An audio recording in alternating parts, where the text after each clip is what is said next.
Hi అండి. ఈరోజు వీడియోలో చల్ల మిరపకాయలు చేసి చూపిస్తున్నాను. ఎండాకాలం వచ్చేసిందంటేనే మిరపకాయలు, వడియాలు, పచ్చళ్ళు రెడీ చేసుకుంటూ ఉంటారు.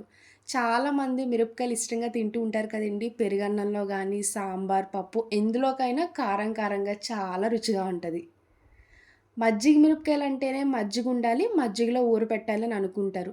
ఆ ప్రాసెస్ ఏం కాకుండా చుక్క పెరుగు వాడకుండా చేసి చూపిస్తున్నానండి. చాలా రుచిగా ఉంటాయి. ప్రాసెస్ కూడా ఈజీగా ఉంటది. ఈ మిరపకాయలైతే మీరు ఒక రోజులోనే రెడీ చేసేయొచ్చు. మజ్జిగ మిరపకాయలైతే 5, 6 డేస్ వరకు ప్రాసెస్ ఎక్కువుంటదండి. ఈ మిరపకాయలకైతే ప్రాసెస్ ఏముండదు. ఫస్ట్ టైమ్ చేసేవాళ్ళు కూడా చాలా ఈజీగా, సులువుగా చేసేస్తారు. ఈ మిరపకాయల ప్రాసెస్ ఎలా చేయాలో ఒకసారి చూద్దాం రండి. ఇప్పుడు చల్ల మిరపకాయలు రెడీ చేసుకోవడానికి ముందుగా మిరపకాయలు తీసుకొని శుభ్రంగా వాష్ చేసుకోవాలి. ఇలా వాష్ చేసుకున్న మిరపకాయలన్నీ పొడి క్లాత్ మీద వేసుకోండి. ఎక్కడ తడన్నది లేకుండా ఇలా బౌల్లోకి షిఫ్ట్ చేసుకోవాలి.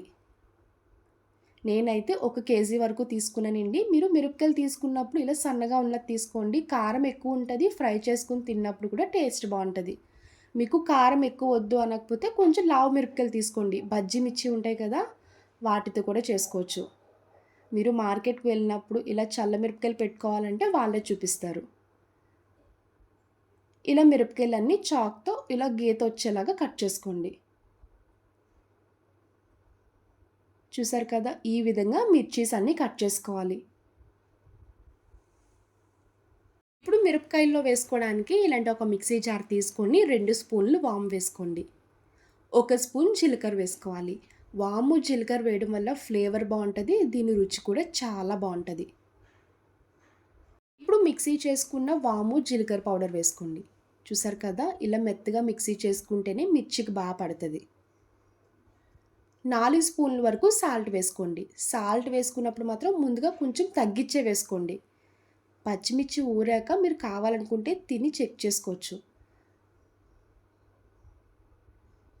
ఒకటి పెద్ద సైజు నిమ్మకాయ తీసుకొని మొత్తం పిండేసుకోవాలి. పెరుగు ప్లేస్‌లో నిమ్మకాయ వేసుకోండి. నిమ్మకాయ వేసినా కూడా మీకు కరెక్ట్‌గా బ్యాలెన్స్ అవుతది.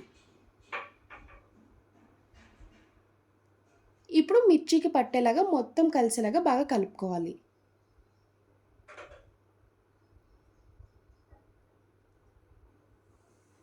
కింద నుంచి పైకి మొత్తం కలుపుకోండి. మిరపకాయలన్నీ ఇలా కలుపుకున్నాక ఇప్పుడు మూత పెట్టుకొని ఒక గంట సేపు పక్కన పెట్టుకోవాలి. ఒక గంట అయ్యాక ఒకసారి మూత తీసుకొని మళ్ళీ కలుపుకోవాలి. చూడండి మిరపకాయలు ఊరడం స్టార్ట్ అయింది కదా!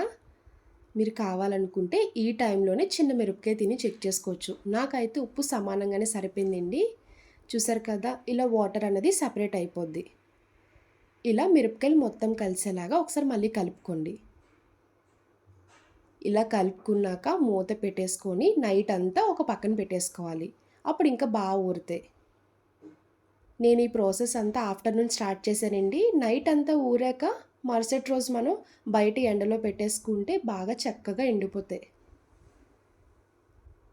నెక్స్ట్ డే మార్నింగ్ చూడండి మిరపకాయలన్నీ కూడా చక్కగా ఊరిపోయాయి. చూసారు కదా! ఒక్కొక్క మిరపకాయ కూడా మీకు చూస్తేనే అర్థమైపోద్ది ఎంత ఊరాయని. ఇప్పుడు ఒక్కొక్క మిరపకాయ తీసుకొని ప్లేట్‌లో ఆరపెట్టుకోండి. మీకు ప్లేట్‌కి ఎన్ని మిరపకాయలు సరిపోతాయో అన్నీ వేసుకోండి. నేనైతే 1 కిలో తీసుకున్నాను కాబట్టి ప్లేట్‌లో వేసుకుంటున్నానండి. మీరు ఇంకా కొంచెం ఎక్కువ చేసుకునేలా ఉంటే ప్లాస్టిక్ కవర్స్ ఉంటాయి కదా! వాటి మీద కూడా వేసుకొని పైన ఎండలో పెట్టేసుకోవచ్చు. ఈ మిరపకాయలకైతే ఎక్కువ రోజులు తీసుకోదండి. 1, 2 డేస్‌లోనే మీకు రెడీ అయిపోతాయి. ఇలా కొంచెం గ్యాప్ ఉండేలాగా వేసుకోండి. మిరపకాయలన్నీ తీసేసుకున్నాక లాస్ట్‌లో వాటర్ ఉంటది కదండీ! ఈ వాటర్ బయట పాడేసేయాలింకా. ఇలా ప్లేట్స్‌తో పెట్టుకున్న మిరపకాయలు 2 ఇలా ఎండలో పెట్టేసుకోండి. ఇది ఫస్ట్ డే పెట్టానండి. నెక్స్ట్ డే పెట్టేది కూడా మీకు చూపిస్తాను. ఈవినింగ్ వరకు ఇలా ఉంచేసేయండి. చూడండి ఫస్ట్ డే ఎండలో పెట్టుకున్నాక ఒక 50% ఎండిపోయాయి కదా! మనకి ఎండిపోయినట్టు ఇలా లైట్‌గా కలర్ చేంజ్ అవుతది. సెకండ్ డే కూడా పెట్టుకుంటే కంప్లీట్‌గా ఎండిపోతాయి. చూసారు కదా! 2 రోజుల్లో చల్ల మిరపకాయలు రెడీ అయిపోయాయి. చాలా సింపుల్ ప్రాసెస్ అండి. నేనైతే 1 కేజీయే పెట్టాను. మీరు ఎన్ని కేజీలైనా ఇదే ప్రాసెస్‌లో పెట్టుకోవచ్చు.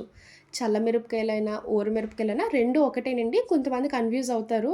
మా సైడ్ అయితే చల్ల మిరపకాయలని అంటారు. చూడండి. ఇలా చేత్తో పట్టుకొని ప్లేట్‌లో వేస్తే మనకి గల్ గల్‌మని సౌండ్ రావాలి. దాన్ని బట్టి మీకు అర్థమైపోద్ది చక్కగా ఎండిపోయాయని. ఇలా ఇరుపు కూడా చెక్ చేసుకోవచ్చు. చూసారు కదా వీడియోలో చూపిస్తున్నట్టు వెంటనే ఎలా ఇరిగిపోతున్నాయో.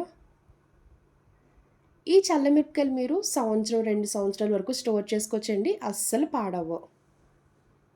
ఇప్పుడు మిరపకాయలు ఫ్రై చేసుకోవడానికి స్టవ్ ఆన్ చేసి ఇలా కడాయి పెట్టుకున్నాక ఆయిల్ వేసుకోండి. ఆయిల్ కంప్లీట్‌గా హీట్ అయ్యాకే అప్పుడు స్టవ్ మీడియం ఫ్లేమ్‌లో పెట్టుకోండి. ఎందుకంటే ఎండే కదండీ! వెంటనే కలర్ చేంజ్ అయిపోయి తొందరగా మాడిపోతాయి.